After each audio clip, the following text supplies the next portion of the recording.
Hi, my name's Rhian Salmon. I am a senior lecturer in the Science and Society group at Victoria University, and I also lead the engagement program for the Deep South National Science Challenge.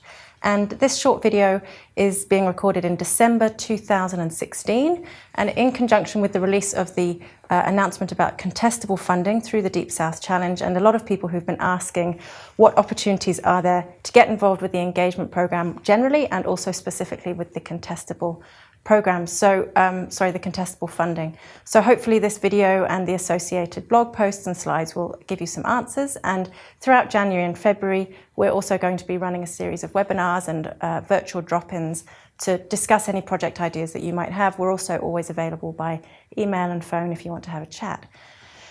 This slide lists the engagement team, and there are a lot of other people behind the scenes on our advisory group and our evaluation program who are involved with the engagement program. As a reminder for those who are new to this challenge, the central mission of the challenge is to enable New Zealanders to adapt, manage risk and thrive in a changing climate. And I really encourage you to look at the other web pages and documents on the Deep South website if you want to know more about the bigger picture research of the Deep South Challenge.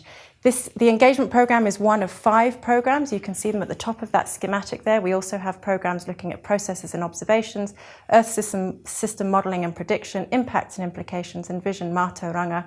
At the heart of this challenge is development of a new New Zealand Earth system model for New Zealand, so that we'll have better projections of climate change in the future, and all the other programs feed into that or feed on from that, so that New Zealanders can make more informed decisions about climate change in their lives. And so the engagement program is obviously core to delivering on that mission. What we're striving to do is to improve the ability and capacity of New Zealanders to be able to make decisions that are informed by climate change research. And within our program, we've got 6 objectives. The last 2 are sort of internal. You shouldn't really worry about them too much if you're interested in working with us as external partners. But the top 4 are the ones which we're going to focus on in this talk, which are that what we are striving to do is develop mechanisms to ensure that the research that we do responds to the needs of New Zealanders. We want to work with key sectors to enable more informed decision-making about climate change. We're really interested in public communication, two-way engagement and dialogue to help inform climate-related decisions amongst the public, and to provide training and support in climate change engagement.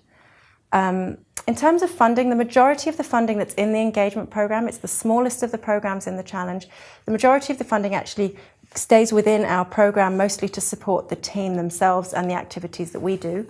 But we do have some external funding available. For smaller pots up to about $10,000, there is a rolling expression of intent process. Details of that are online, and we assess that roughly every month. For much bigger projects, though, there's really one major opportunity left in this current funding round of the challenge, and that's through the contestable process, which I'll talk about in a minute.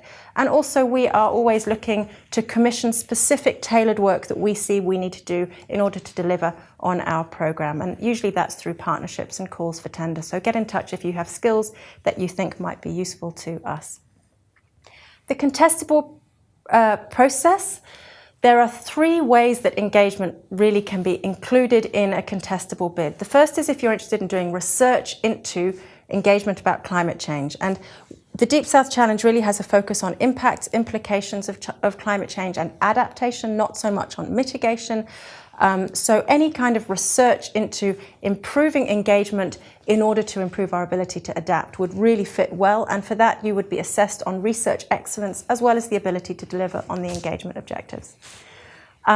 Some people might just be putting in a pure engagement proposal, so you're not expecting the outcomes to get published in academic research articles. That's totally fine as well. Those will just be assessed on their ability to enable the engagement program to deliver on its objectives.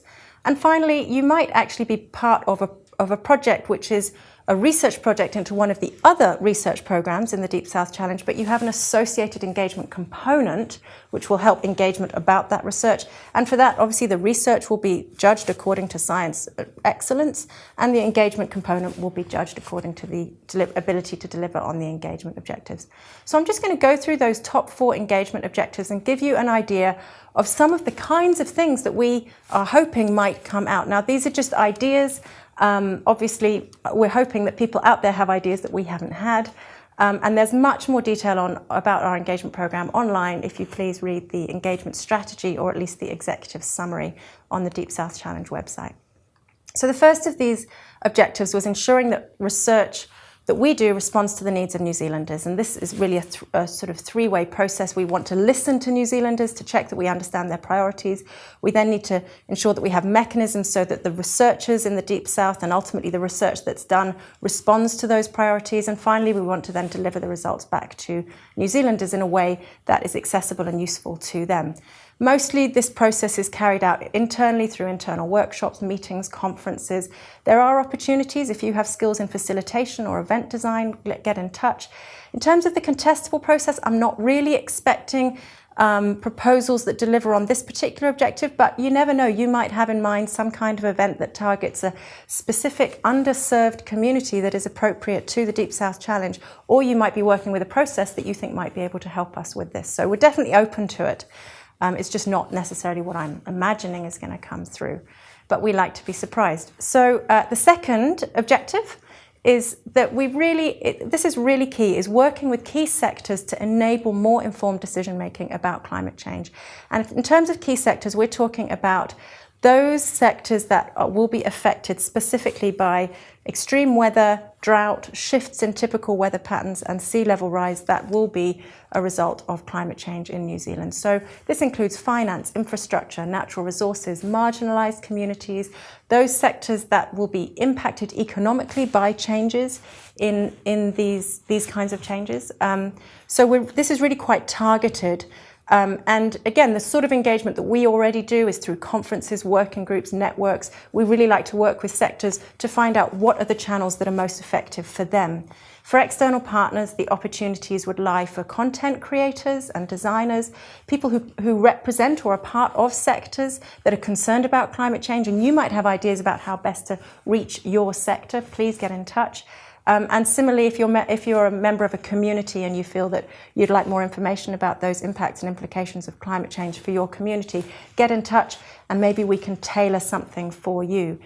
In terms of the contestable process, again, if you represent a sector or a community and you've got an idea that could deliver and help those communities to make more informed decisions, please pitch that, or development and testing of new mechanisms that will enable informed decision making.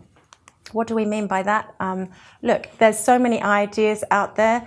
Things like tailoring and testing some new innovative process or mechanism for decision making about climate change could be a workshop process or a game or some online virtual space. Wherever you work, you might be able to see a way that what you do fits in and would be helpful to our objectives. Some product that's designed specifically to engage the needs of a target user, the development of a really great interactive website that can communicate some of the key issues or processes, or a data visualization tool. These things would be really, really helpful to us.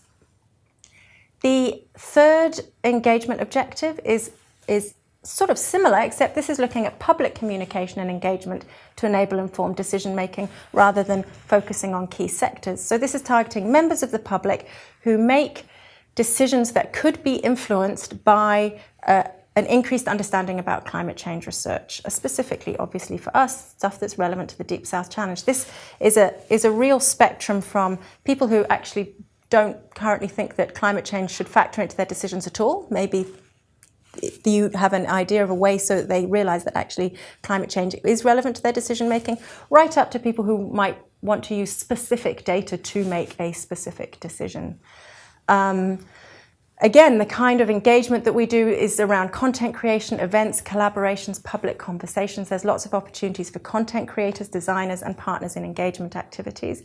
In terms of the contestable space, we're really looking here for big, bold, new, innovative communication projects, especially things which will engage, increase understanding of the role and importance of Earth system modelling and or the projected impacts and implications of climate change and how understanding these can help inform your decision making. Look, here again is just examples, just to give you an idea of the sorts of things we've been thinking about would be totally new approaches to conceptualizing climate models. So come up with something that would be really helpful for all of us to explain what a model is and how it works. And why it's important and why it's fundamental to having better understanding of climate change. digitized representation of data that exists, or some kind of digital or online space that actually sort of explains what a model does and how a model works, maybe working with the real data, maybe more of a theoretical thing. Visualization of data, we would love to see some great visualization so that people can use that information usefully. We're really keen on research, so make sure that the thing that you're interested in doing actually does deliver to the needs of the community. So some research or trialing into these innovative new engagement activities. Exhibitions, museums, we'd love to hear from you. New communication projects that we haven't even thought of. And then the final engagement objective that I listed there is about capacity building in engagement about climate change. So here we're talking about training and support for intermediaries and leaders around the country to enable more accurate and effective engagement about climate change. Because we've really identified that there's a gap here. There's a lot of information. There's a lot of people who want information. We're trying to build up more expertise and channels for that. So we're looking at scientists, media, sector leaders, influencers, community leaders. We're looking to upskill people both in having a better understanding of climate change and its impacts and implications for New Zealand, and also how that interfaces with decision making. And everybody has something to give here, and everybody has something to learn here. Really interested in co-creation in this space, workshops, mentoring opportunities, lots of opportunities for facilitators, participants. Maybe you would like to take part in something like this, for event designers. In terms of the contestable process, we'd love to see, again, I mean, some of these overlap with earlier things, but new mechanisms to make modelling or climate research more understandable, more accessible for our key audiences, or development and testing and training in innovative and engagement processes that we might then be able to use ongoing. Basically, we're looking for new products or processes to make engagement easier, not just for us, but for all of our partners, so that these conversations can become more normalised around New Zealand. Those are the main objectives that we're looking for. Please get in touch. The contestable funding process has now been announced. As I mentioned earlier, it's open to projects that either carry out research into engagement, deliver engagement, or both, or carry out research into science and have an engagement component. We will be hosting a series of webinars and virtual drop-ins throughout January and February, and have ongoing workshops throughout 2017 and 18 if you're interested in getting involved. Get in touch with us, read the stuff online, and pitch your idea, and hopefully we can help you to work that into a great proposal. We really do want to work with you on this, and not only is there nothing wrong, but we actively encourage you to contact the engagement team to workshop your idea early on. Great, thanks very much.